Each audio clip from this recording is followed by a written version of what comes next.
Bonjour à toutes et tous. Bon, quelques informations sur Rando Ripaille 2. Figurez-vous que fin août, je rencontre le propriétaire du château de Romécourt. Vous savez qu'il y avait son son et lumière, enfin sa manifestation qui avait lieu en même temps que la nôtre. Et à cette occasion, je rencontre également Yannick Martin, je le croise, et je découvre ainsi qu'à Marsal, tout près de chez nous évidemment, vous avez une association qui s'est montée très récemment et qui s'occupe d'événementiel. Et comme vous le savez, la partie animation, c'était vraiment la partie qui a été faible sur Andoripaille, avec une gestion de l'après-midi difficile. Alors je laisse d'abord Yannick et Alicia, qui sont les deux principaux responsables de l'association, se présenter. C'est vrai qu'avec Alicia, déjà, comment on s'est rencontrés au parc animalier de Sainte-Croix, parce que moi j'ai travaillé 26 ans au parc animalier de Sainte-Croix, donc je suis passé bien sûr par tous les postes, mais j'ai terminé au responsable événementiel, donc l'habitude d'organiser les différents événements de Sainte-Croix, donc Halloween et tous les spectacles de la saison. Et on avait créé cette association avec notre troisième larron de la bande, c'est Manuel Gérard. Lui, il avait créé déjà au départ pour faire ses cachets pour la musique et tout ça. Et on s'est dit, voilà, ça nous permettait de dynamiser un petit peu le territoire, et chose qu'on pouvait faire essentiellement bien en période hivernale, quand on avait plus de temps, quand Sainte-Croix nous laissait du temps. Et on a monté des spectacles de lutins de Noël pendant de nombreuses années. Spectacle et animation. Spectacle et animation, tout à fait. Et donc Alicia, j'ai rencontré à Sainte-Croix en 2012, 2010, voilà, et on est resté en contact, et avec Multifonction, on a commencé à travailler ensemble à partir de 2014. Il me semble qu'on a créé cette association. Et maintenant, je me suis libéré donc du parc Sainte-Croix depuis novembre 2021, et on est, comme on aime le dire, agitateur de territoire, et on aime organiser, enfin en tout cas être des supports d'organisation pour des festivals, par exemple comme Rando Ripaille. On a beaucoup travaillé également avec le village de Saint-Quirin, et voilà, donc la ville de Sarrebourg. Bon, on aime faire un petit peu tout ça et mettre nos compétences au service Pas d'une manifestation. d'une manifestation. Voilà, tout à fait. Alors, pour le dispositif, le changement, bien sûr, c'est le chapiteau devant le podium. Alors, ça sera le camion podium, pas moyen d'avoir celui qui est à Vic pour les estivales d'août, ça va pas être possible. Donc, on reprendrait, si c'est possible, avec M. Pernet, le camion podium. On laisse un espace assez important entre le camion podium et le chapiteau. Hein, on est sur les conseils de Yannick, parce que ça permettrait éventuellement de faire là un petit espace cosy où les gens puissent éventuellement danser, où il puisse se passer des choses dans cette journée de festival. Toujours dans l'idée qu'on risque d'avoir aussi des fortes chaleurs, on peut mettre quelques barnums pour agrandir l'espace chapiteau, qui est déjà quand même assez conséquent. Hein. Au niveau des producteurs, bon, on retrouve un peu l'idée de l'an dernier. Ici, j'ai mis, mais bon, c'est à titre, je ne sais pas trop si ça peut fonctionner ou pas, avec des poneys ou des chevaux. Il y a quelque chose à faire, mais bon, à voir.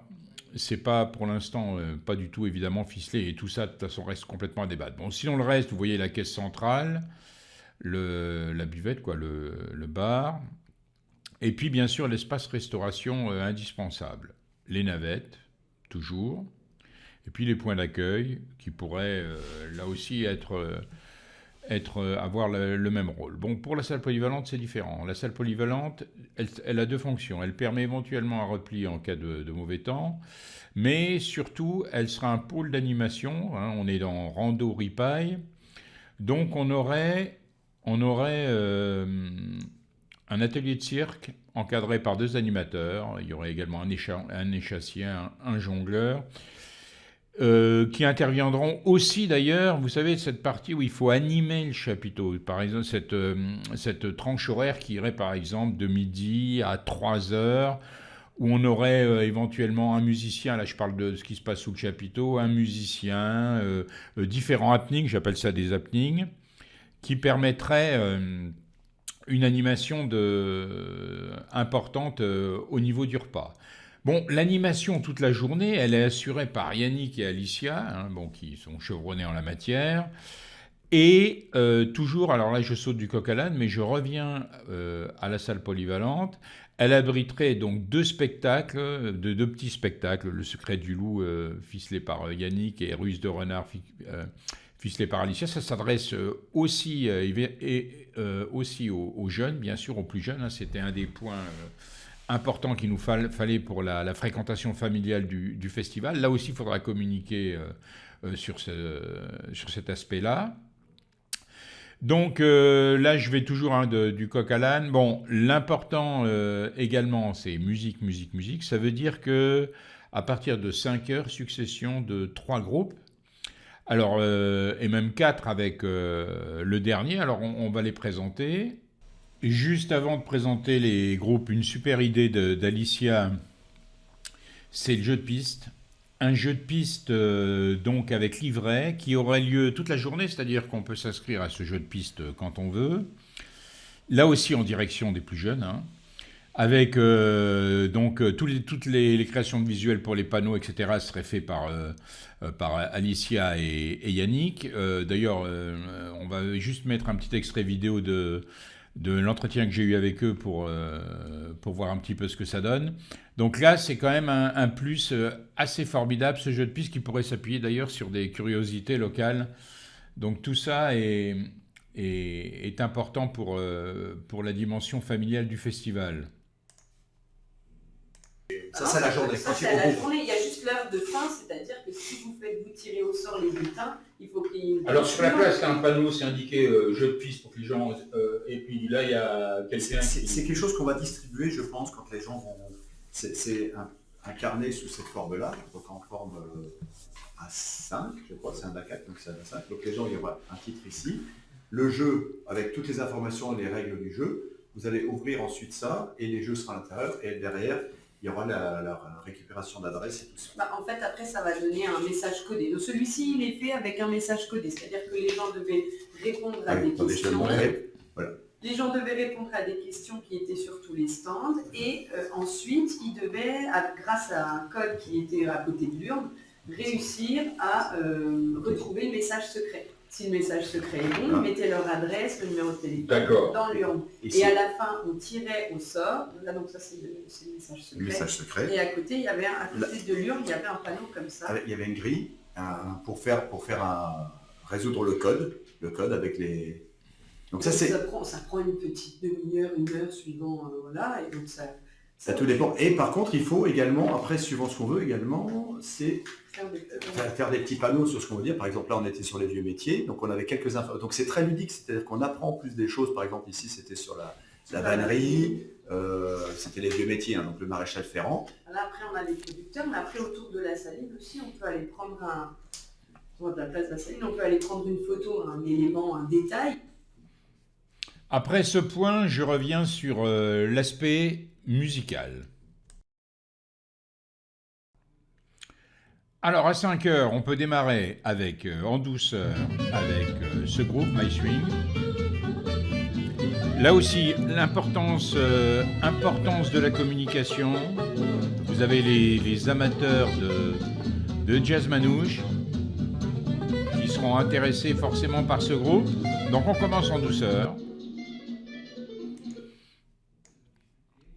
On poursuit avec les Surfing Coconuts. Alors vous allez tout de suite voir un petit peu.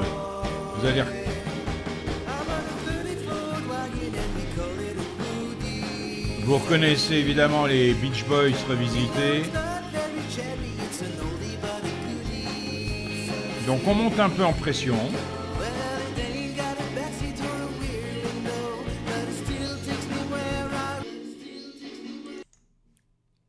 Toujours une montée en pression maintenant avec les Funky Twisters.